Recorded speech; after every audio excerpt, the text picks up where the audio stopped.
দেখো এই থিওরিটা খুবই আসে, এই থিওরির উপর অঙ্ক আসে। এই থিওরির উপরে অঙ্ক আসে, সিম্পলিফিকেশন সাধারণ সরলীকরণের ক্ষেত্রে কিন্তু পার্সেন্টেজ দিয়ে এই থিওরির উপর বেস করে অনেক অঙ্ক আসে। এবং এই থিওরিটা ভালো করে একটু বুঝে নাও, ভালো করে দেখো, লেখা আছে x% of y, x% of y equal to y% of x। ভালো করে খেয়াল করো দেখো, এখানে কি ছিল x, তারপরে চলে এসেছে তার তার জায়গায় y। এখানে কত ছিল y, তার জায়গায় চলে এসেছে x। তার মানে x% অফ y আমরা লিখতে পারি y% অফ x। উদাহরণ যেটা বুঝিয়ে দিই দেখো, ধরো অঙ্ক দেওয়া আছে 20% অফ 50, কত আছে 20% অফ 50। এটাকে মেনে চলো x, এটাকে মেনে চলো y। থিওরি অনুযায়ী কি হবে, x এর জায়গায় y, y এর জায়গায় x। তাহলে 20 জায়গায় 50 হবে, 50 জায়গায় 20 আসবে। তাহলে 50% অফ 20, 50% মানে কত, 50% মানে হচ্ছে হাফ। অফ মানে গুণ,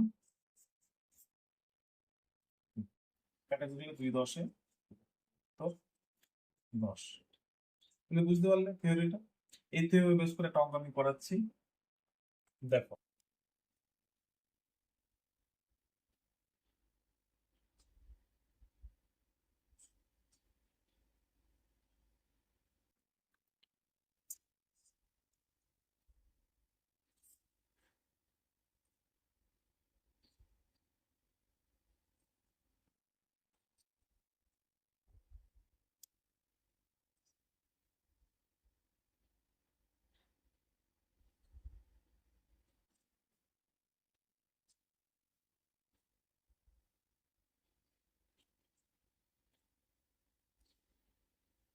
এই অঙ্কটা খেয়াল করো, দেখো হচ্ছে 840% অফ 62.5।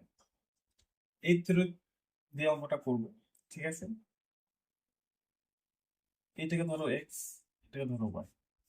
তাহলে কি লিখবো থিওরি অনুযায়ী, এক্স এর জায়গায় ওয়াই, ওয়াই এর জায়গায় এক্স। তাহলে 48 জায়গায় লিখবো 62.5% অফ 840। 62.5% লিখতে পারি, 62.5 100, দশমিক তুলে দিলে 10, অফ মানে গুণ 840। ঠিক আছে, কাটাকুটি করে 25 দিয়ে কাটাকুটি করে 25 25, 625, 25 4 100, 5 5 25, 5 2 10। ঠিক আছে, তাহলে এখানে আসলো 5/8 গুণিত 840। 8 দিয়ে কাটাকুটি করো, 8 কে 8, 8 5 40। তাহলে 5 আর 150 গুণ করলে 5 1 5, 5 5 25।